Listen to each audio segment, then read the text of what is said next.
Good evening. Um, I thought I'd share some past experiences that I've had that really relate to map reading as it relates to fire and ice.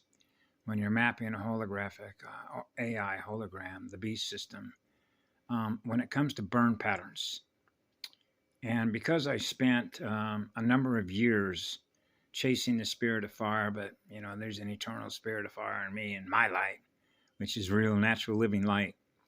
But one of the things, because I keep sort of a quasi monitor on wildland firefighters, not as much as I do, I mean, more so than structural firefighters, particularly as it relates to the U.S. Forest Service, because I worked on a couple of what were known as hotshot crews.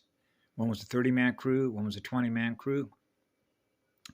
And I was very blessed to have on both the crews that I was on the Angeles National Forest in Southern California, who were native tribal band Indians, and our ability to map read the terrain, which means you know the future. Okay? And so one of the things that I was reminded about is that since that time, over time-space vectors, and you can look at the data yourself, and the data will inform you that there has been a rapid increase over time-space vectors, say from 1970. Now, I realize you can tie this directly in to a U.S. Pentagon memorandum or a document that was handed over to the U.S. Forest Service to use forest fires as a weapon against humanity. Okay? So in other words, there isn't any coincidences in the wildland fires that I've ever been on.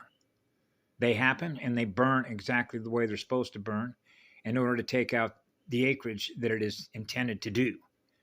And that's why if you look at a lot of the statistical data that the U.S. Forest Service keeps on burn patterns, the exact time when it started, when you get into the numbers, the gematria that they run, the B system, the 666 system, it's all numbered. It's all sequenced.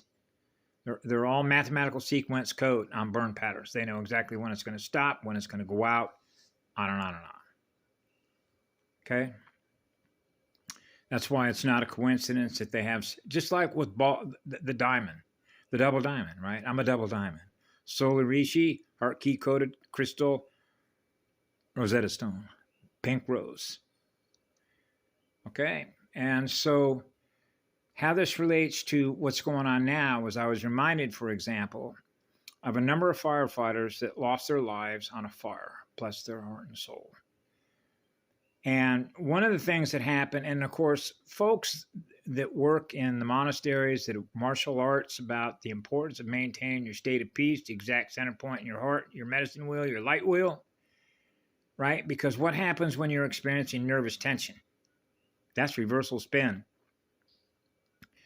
You get 20 folks on a wildland fire that are experiencing a lot of nervous tension, and you got 20 people, you got 40 people, 50 people, you realize what can actually happen with the consciousness field of directing. You know what it's like when next thing you know, when you're in fire, that fire comes back to burn you. Reversal spin. And how that relates to center spin, topside spin, knowing the future, mapping the future.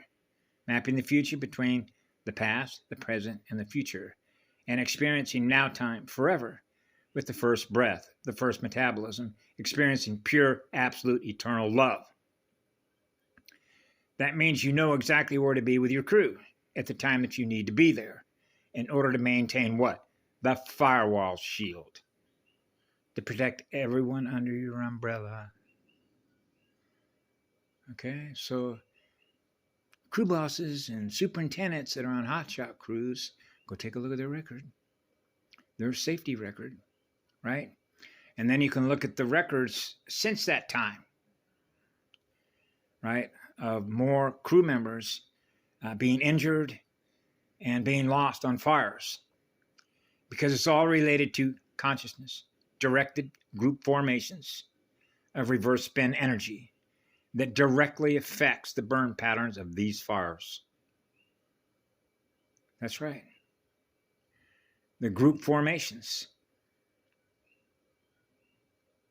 So I thought I'd share that because who knows, there might be somebody from the U.S. Forest Service who's a fire management office at the regional office up in San Francisco, California, or back in Washington, D.C., that might be interested in taking a look at how this data all operates through artificial deadlight magnet, right?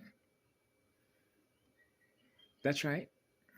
So what are you going to do? You're going to haul artificial intelligence in the courtroom and charge it for arson? I know, Mama. Have a beautiful evening. That's why we're here. Be good to yourselves. Ya, Kristalla, Jadonea, Kala, Zala. A state of eternal peace. Being calm. Being calm.